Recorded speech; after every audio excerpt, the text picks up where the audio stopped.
to Sekulow. We are joined now by our Senior Counsel for Global Affairs, former Secretary of State and CIA Director, and Congressman from Kansas as well. I wanted to bring that up, Mike Pompeo. Secretary Pompeo, I know we're going to get to China in a minute, but I did want to remind people, especially because we got listeners all over the country, in Kansas, there's an important vote next week, next Tuesday, August 2nd, and I'll tell you, the pro-abortion industry and their allies are dumping money into Kansas.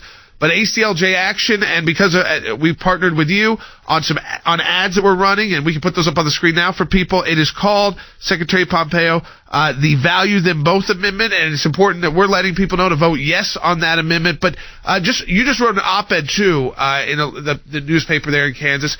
Tell people about this vote and what you're hearing from on the ground. Well, this is really important. It's 5 days from now is the election Tuesday of next week, August 2nd. I hope every Kansan will get out and vote for this amendment, vote yes on the Value Them Both amendment. There's been so much money, your point's right, so good that ACLJ has been in there working to protect the unborn and to protect these mothers as well. So much money dumped into the state with misinformation. All this amendment does is it says the Kansas courts that are liberal and left have prevented the people from voting on the restrictions, the protection of the unborn that they have wanted for a awfully long time. And it just says people can vote. We can open up democracy to make sure that we don't have abortion on demand in the state of Kansas, if that's what the people of Kansas want. It's that simple. That's what the amendment does. A lot of folks are saying, oh, this is going to ban this, and it does none of those things. It simply says we value both lives, and we want the people of Kansas, consistent with what the Supreme Court ruled a couple weeks back now. We want the people of Kansas to have the opportunity to voice their views on protecting the unborn. It's that simple. It's that decent. It's that basic. I hope everyone will vote yes. It is one of the first opportunities in the country where people, not just legislatures, but people themselves are going to determine if their legislature has the ability to start legislating. Now that Roe has been overturned, and that, as you said, Roe is no longer hanging over these state legislatures. So I just wanted to bring that because in Kansas, you may be seeing those ads on social media with Secretary. We put it back on the screen one more time. One with Secretary Pompeo, one with features a child. It's so much bad information out there about this. So encourage your friends, if you're in Kansas, to vote yes. I'll tell you something. I'm very glad everybody's working on this issue. I want to turn our attention, Mike, if I can, to China, because this is galvanizing all the news networks right now. I mean, not just conservative media. This is impacting everywhere. So China's military is now threatening a response if Speaker Pelosi goes through with her visit to Taiwan. Now, the administration is saying that our military is saying if she goes there, it could escalate things. What do you make of the saber rattling of China?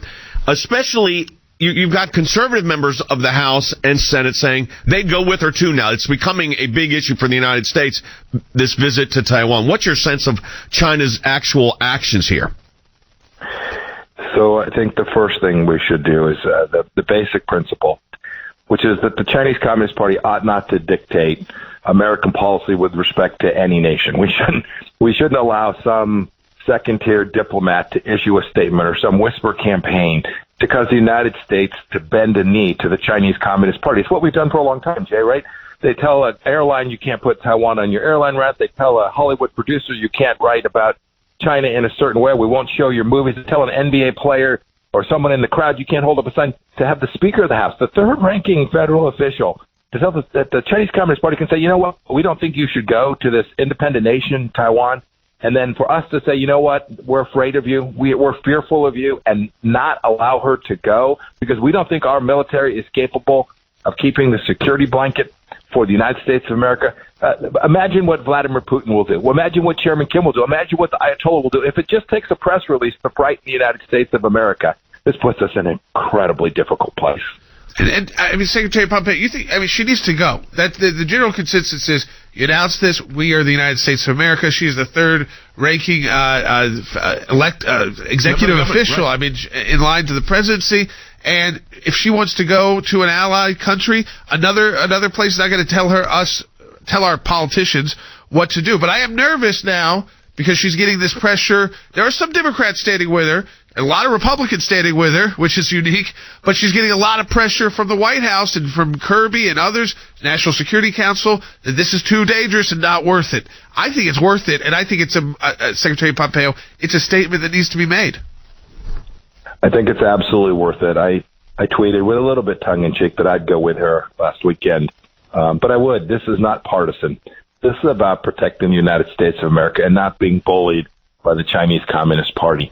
I understand sensitivity. We face this all the time in the Trump administration, too, where we would make decisions that protected the American interest without unduly provoking some adversary, right? We were nuanced about how we did it. But once we made a decision, once we announced we were going to sail a vessel through the Strait of Taiwan, or we were going to station a soldier in a particular place, if the adversary announced that they were going to do something, we said we were going to do it, we should do it. I hope Speaker Pelosi will do the same thing. She said she was going to travel. She ought to travel, and the United States should support that visit.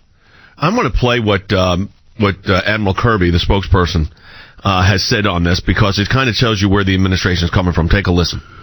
If she were to not go at this point, would that send a message of weakness to China?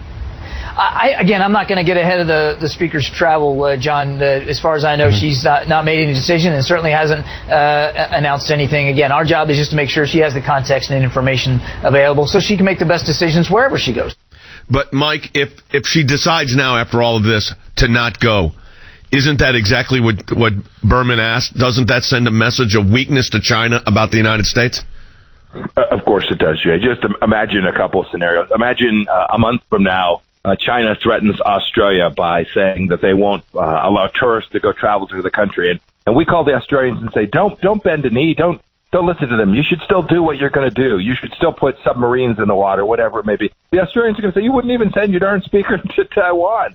Our friends will see this. In the same way our adversaries will see weakness, our friends will see the absence of resolve. So the Australians, the South Koreans, the Japanese, all of our friends and allies in the region will say, if the United States won't do the simple thing of allowing the Speaker of the House to travel to visit Taiwan, why should we take any risk? We're going to cuddle up with China. We'll make the best of it, but we can't count on the United States to be our friend and partner in this difficult part of the world.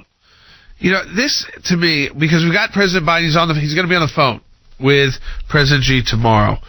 I mean, there's a lot of issues they could discuss ultimately, but if you were advising President Biden right now of what issues to focus on, what would those be? I mean, we've heard so many going on domestically, the land purchases, Huawei's on the cell towers, the list goes on and on. What would your message be? It'd be real simple. The economic warfare you've been conducting against the United States for the last 2 decades is over. We are no longer going to bend a knee. We're no longer going to turn the other cheek. We're no longer going to permit you to steal American jobs by the millions and American technology by the billions. We're going to defend the things that matter most to America. And here are the policies we're going to execute to deliver on behalf of the American people. He shouldn't be belligerent. He doesn't need to be hostile. He simply needs to be clear and transparent and resolved. She understands that. Xi Jinping understands that. The Chinese Communist Party understands power.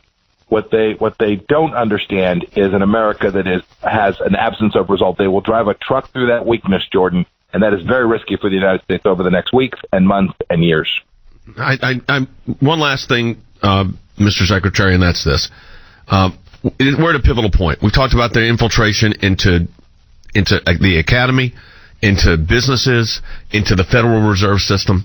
I think it's just worth reiterating what you've said many times about the threat from China. How serious of a threat can it be?